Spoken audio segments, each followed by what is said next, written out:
Hi there. I'm Jim Ford. I'm a park ranger for the Mississippi National River and Recreation Area, which is a branch of the National Park Service. There's 422 now units of the National Park Service, and we're one of them. The National Park Service is part of the federal government. We're one of the dozen or so land management agencies, and our job is to primarily provide recreation for Americans to use public lands, as well as protecting endangered species and wildlife, and the resources, natural resources of the area.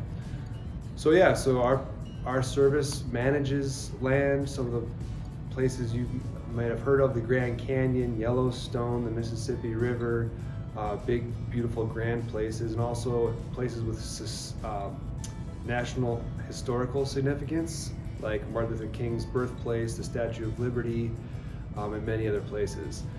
Our branch of government oversees the nation's most important places, which would be different than, say, the DNR, the Minnesota DNR, which is, of course, in charge of the state's most important places.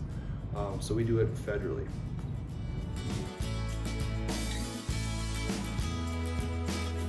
Well, my job, I said I was a park ranger. My specific title is education specialist, because you can be a park ranger and also work in like IT, or you can be just working on the management of land and the removal of invasive species. But I am an education specialist, so my job is to run field trips to get kids and school groups and youth groups out to our park, which is currently I'm working in a park that's a 72-mile corridor of river that flows through the Twin Cities. So we get school groups from the Twin Cities out next to the river or on the river and do educational field trips. So most of my job entails thinking of the programs, writing the curriculum, creating the content for what the kids are going to do when they come out, and then actually going out there and doing it.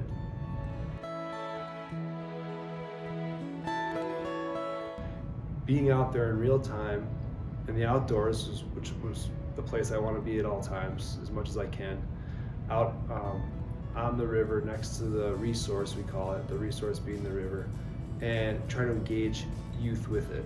Because especially in a metro area like this, kids, it's so easy to stay shuttered inside, to forget you're part of the natural ecosystem. And I think a lot of our problems in society start there. We forget that we're connected to nature, we're connected to water, we are water. Where does it come from? Most people don't even know. So getting kids to watch those light bulbs go off and realize that they are, 2/3 of their body is Mississippi River, to watch them see an eagle for the first time and ask questions about that eagle, I love that. That's my favorite part.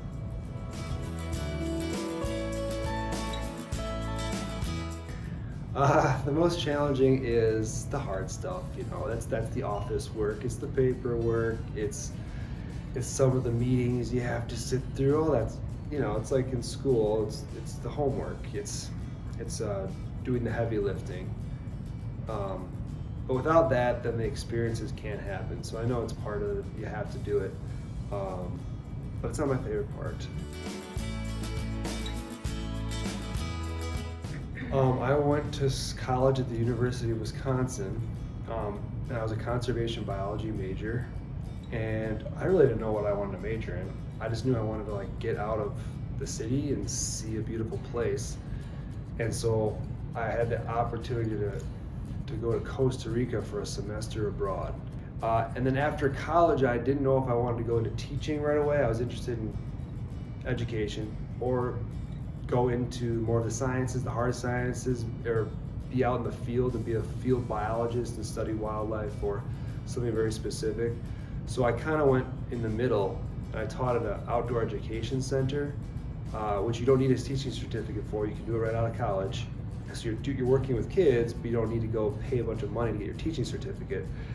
And you're working in some beautiful place outdoors. I got lucky enough to get a job in Catalina Island off the coast of California, and got to take a boat out there from LA, and it's a big conservancy and it's gorgeous. And we took kids out hiking and snorkeling and kayaking. We had touch tanks filled with little starfish and octopuses and sharks, and we taught them marine biology. And I loved that. I knew outdoor ed was my calling. The problem is it doesn't pay good money at all.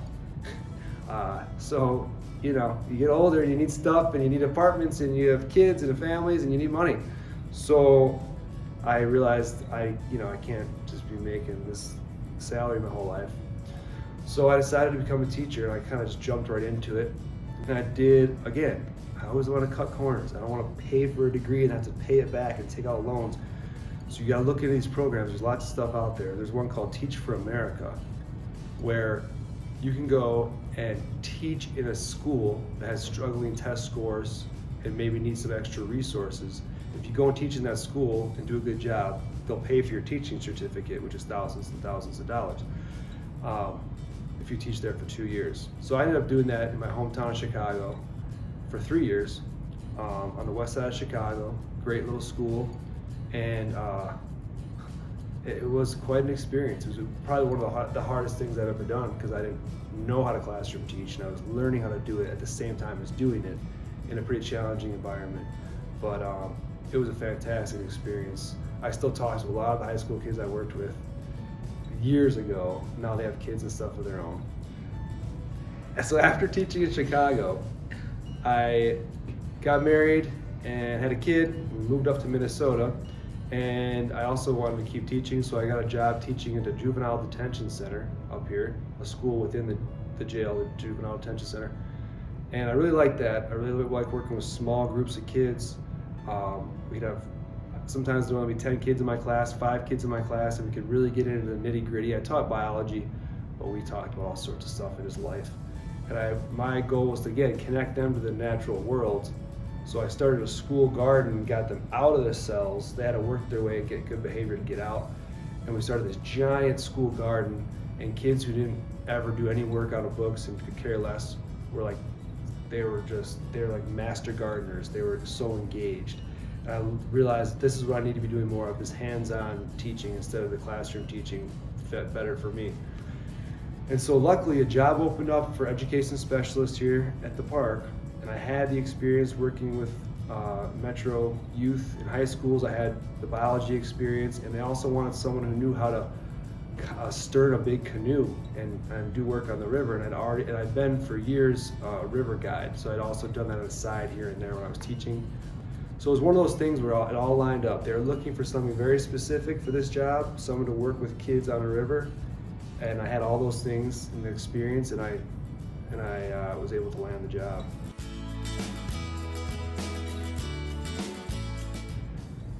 I would say in my field and almost any other field, it's person-to-person communication. It's being able to look someone in the eye, have a conversation, people skills. They call those soft skills. You guys will hear that as you get older. But simple things like smiling at people when you talk to them, listening to the things they're saying, those will go very, very far. But especially in my work in education, that's all you're really doing is you're communicating with a bunch of young people. So you want to be able to do that, in an amenable way. So I'd say interpersonal skills are very, very important. But then as far as park service and the hard skills, science, interest in the natural world, interest in biology, interest in sciences help a lot.